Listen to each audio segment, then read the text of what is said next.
Hi,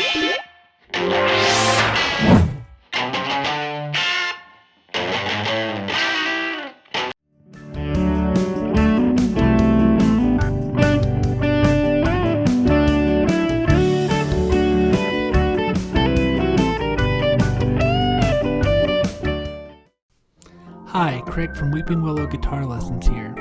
The Grateful Dead recorded their self-titled album in 1967, roughly 2 years after going electric. The album was recorded in 3 days and featured 2 original songs, The Golden Road to Unlimited Devotion, which is the feature of this lesson, and Cream Puff War. The remaining songs were covers of old blues, folk, or jug band tunes, and the album only featured one extended cut, Viola Lee Blues, which was 10 minutes long and more representative of what the band was doing live. The album cover was designed by Mouse Studios and originally featured a sentence from the Egyptian Book of the Dead that read, "In the land of the dark, the ship of the sun is driven by the Grateful Dead." However, the band wanted it changed, as according to Garcia, they thought it was a tad pretentious. Instead, it was stylized to where it was illegible, but almost said something. Besides only featuring one extended track, the album had a different feel to it, as the band had been taking Mountain Girls diet pills while they were in the studio. Alright, now join me as we learn Jerry's solo from The Golden Road.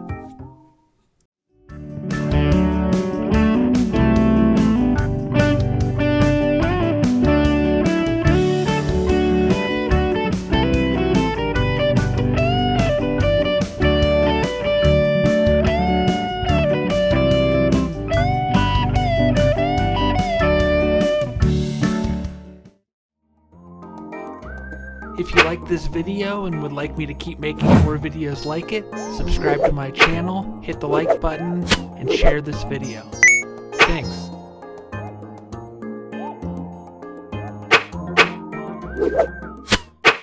Alright, Jerry's solo on The Golden Road is based out of the D major pentatonic scale, and it's mostly based out of an extended shape. The same shape that I used in Franklin's Tower, but that is in the key of A. This one is in the key of D. So let's take a look at this extended D major pentatonic shape.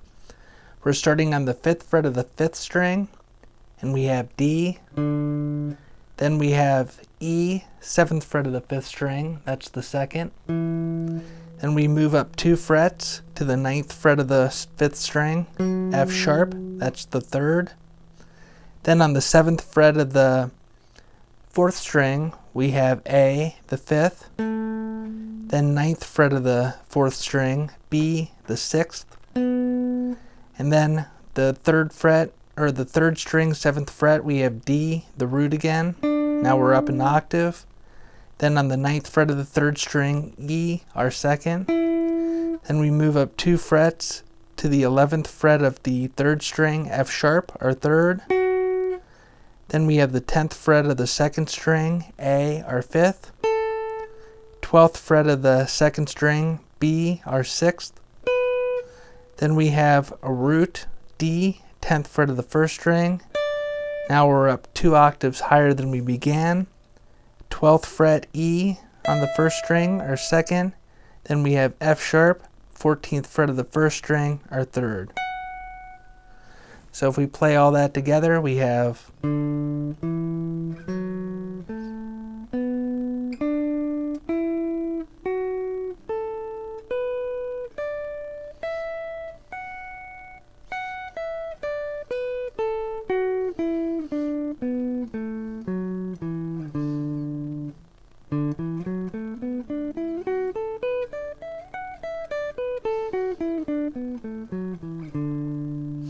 And if you notice, I like to play the root D on the 7th fret of the 3rd string with my index finger, and then with my middle finger I play the E, 9th fret of the 3rd string, and that way I can then slide it up to the 11th fret of the 3rd string.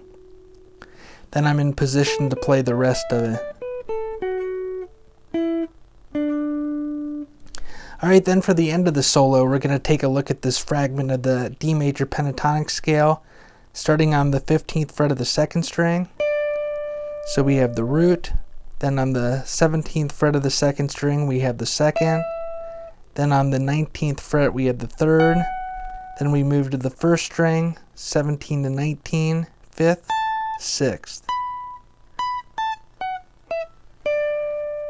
And you can visualize that to help you at the end of the solo. Alright, the only thing we haven't talked about yet is the very beginning, and that we have an open D, 4th string, and we hammer on to the 4th fret, which is an F sharp. So we're playing root to 3rd, and that's how Jerry begins the solo.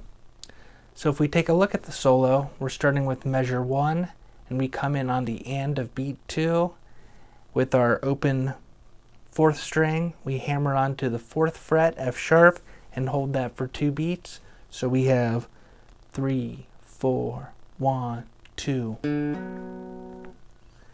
And then measure 2, we're moving up to the 7th position, and we're hammering the 7th fret of the 4th string to the 9th fret of the 4th string. And then we play the 7th fret of the 4th string again, and then hammer on 7 to 9 on the 4th string once again. So that measure sounds like this: 3, 4. And if we put everything we have together so far, we have 3, 4, 1, 2.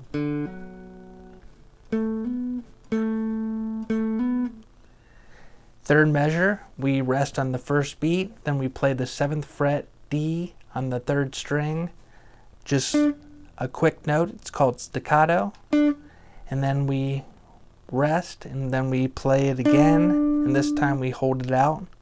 So we have 1, 2, 3. And then on the 4th measure, we're going to take that 9th fret of the 3rd string, and we're going to bend that up a whole step, release it, and then pull off to the 7th fret. Then we have the 9th fret of the 4th string, 7th fret of the 3rd string. Then we play the 9th fret of the 3rd string. Again, I use my middle finger. That way, the next note in measure 5, we slide up to the 11th fret, and we're playing.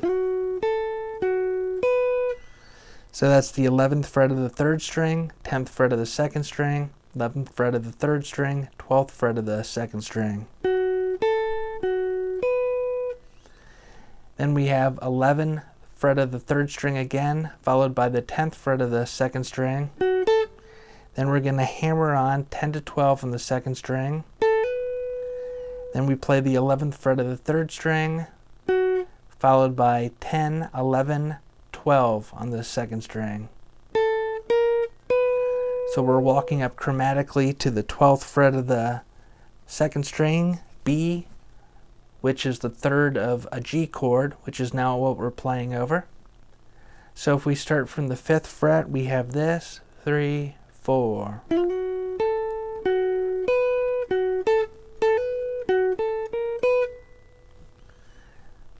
Alright, the 7th measure sounds like this. So we're playing 12th fret of the 2nd string, followed by the 10th fret of the 1st string, then 12th fret of the 2nd string, then we're going to bend the 12th fret of the 1st string up a whole step, then we're going to pull off 12 to 10 on the 1st string, followed by 12th fret of the 2nd string. And then 10 twice on the 1st string. Actually, 3 times because we play it once again. So we have. So if we start from the 7th measure, we have 3, 4.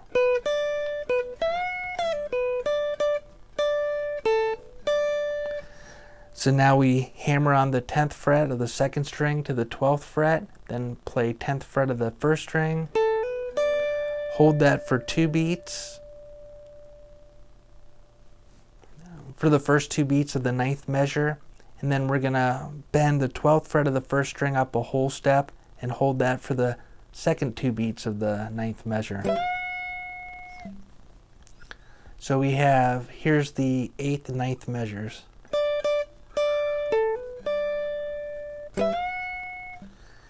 Alright, measure 10 sounds like this. We pull off 12 to 10 on the first string, followed by 12 on the second string, and then 10 twice on the first string.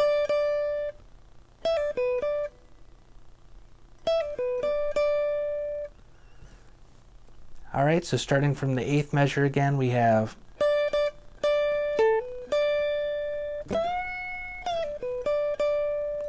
and then to end the solo, we're going up here to the start in 15th position. I like to put my index finger on the 15th fret of the second string. Then I put my third finger, or you can use your second finger, on the 17th fret of the second string. You bend that up a whole step.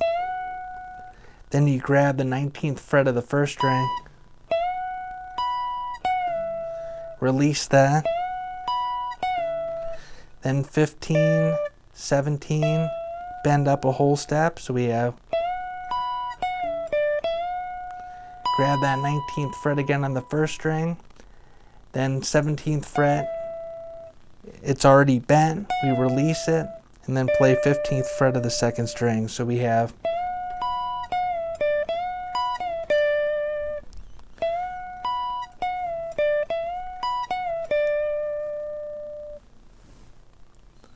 Alright, everything together. 1, 2, 3, 4, 1, 2.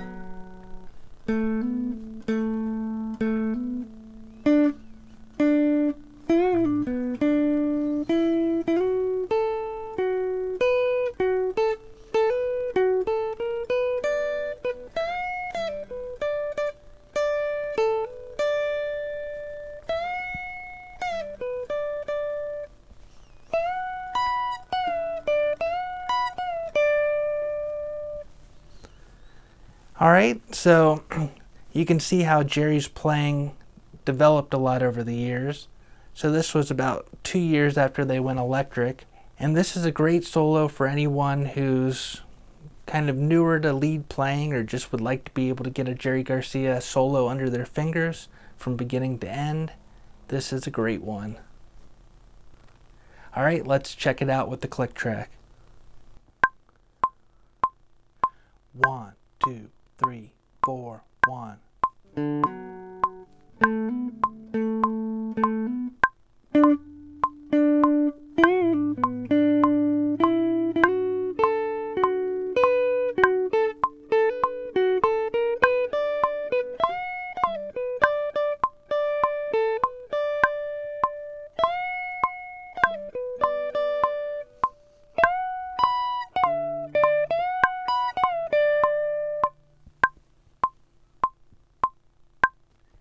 Alright, so the chord progression underneath the solo goes like this. It's D for a measure and a half, C for half a measure, G for a measure and a half, and D for a half a measure. And then it all repeats. So we have 1, 2, 3, 4.